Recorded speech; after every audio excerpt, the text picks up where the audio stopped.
Hello everyone, welcome to the lecture series of Design and Analysis of Algorithms. In this video we will see that why Dijkstra's algorithm fail on negative edge lengths. So let's begin. Now Dijkstra's algorithm हमने देखा है that it is used to find shortest path from the source vertex to all other vertices in our graph. Now Dijkstra's algorithm fail in case हमारे पास कोई ऐसा graph है जिसमें जो edge lengths है वो नेगेटिव है.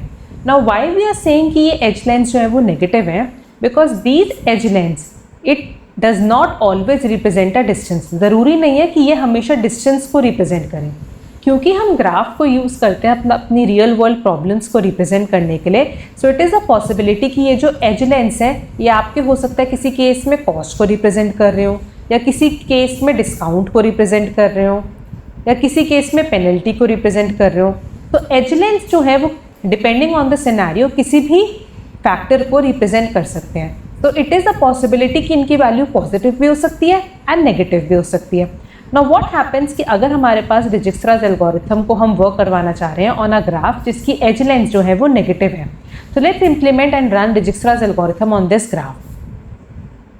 तो यहाँ पे हमारा सोर्स वर्टेक्स गिवन है एज 1 जिसका डिस्टेंस है 0, और बाकी जितने भी वर्टिसेस हैं उनका डिस्टेंस हमने ले लिया as infinity.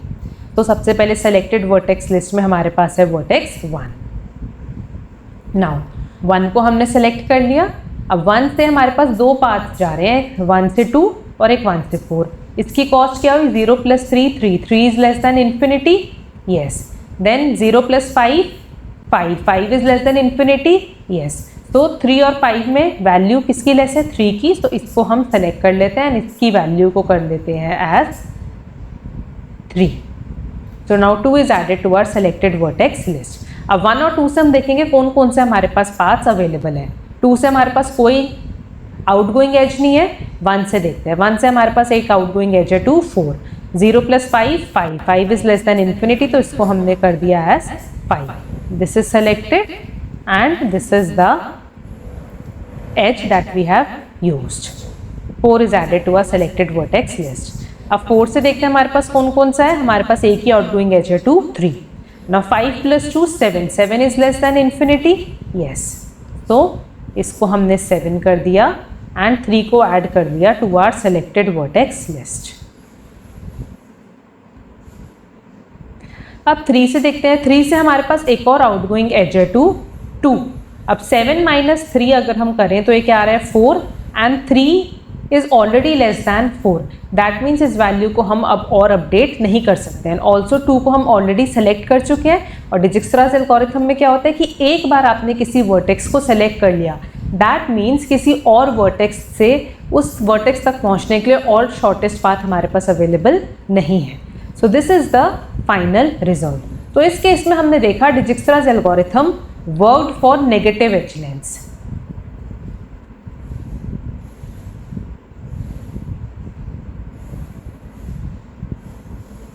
Now let's make a small change to this graph. इसी ग्राफ में अगर हम एज लेंस को थोड़ा सा मॉडिफाई कर देते हैं.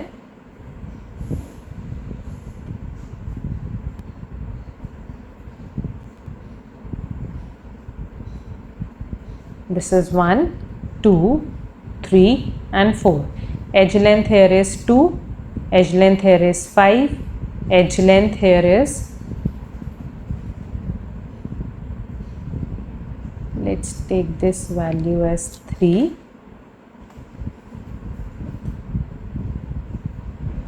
2, and instead of -3 let's take this value as -10.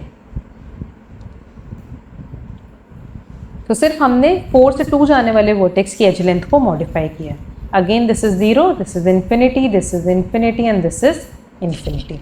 Now if I run Dijkstra's algorithm for this values, now let's check. 0 + 3 3 is less than infinity. तो इसको हमने अपडेट कर दिया to 3. 1 is added to our selected vertex list. 2 is added to our selected vertex list. Then 0 + 5, इस as को हमने select कर लिया.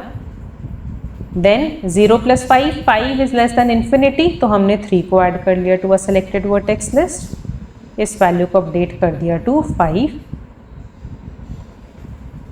Then 5 + 2 7, 7 is less than infinity, तो इसको हमने सेलेक्ट कर लिया 4 is added to our selected vertex list, the value is updated.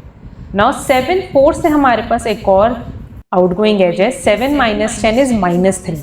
Now -3 is less than 3, but still we can not update this value now क्योंकि हम 2 vertex को already select कर चुके हैं. एंड डिजिक्स्ट्रास एल्गोरिथम क्या कहती है कि अगर आपने एक बार किसी वर्टेक्स को सेलेक्ट कर लिया है, that means we can not find a better answer to that vertex from other vertices. तो एक बार आपने 2 के वर्टेक्स के डिस्टेंस को सेलेक्ट कर दिया, तो that means it is selected. अब हम उसमें कोई भी अपडेशन या मॉडिफिकेशन नहीं कर सकते. बट हमने देखा क्योंकि यहाँ पे एज लेंथ जो थी वो नेगेटिव थी, जिसकी वजह से हमें और बेटर रिजल्ट मिल रहा है जब हमने 2 तक रीच किया from vertex 4, right. So in this case Dijkstra's algorithm failed. So for negative edge length it is a possibility कि डिजिक्स्ट्रास एल्गोरिथम जो है वर्क कर भी सकती है और नहीं भी कर सकती, क्योंकि डिजिक्स्ट्रास एल्गोरिथम को जब डिज़ाइन किया गया था it was designed for working on only positive edge lengths. So that is why we say that it fail on negative edge lengths on some cases. If you like the video, then do like and share my video and subscribe my channel. Thank you.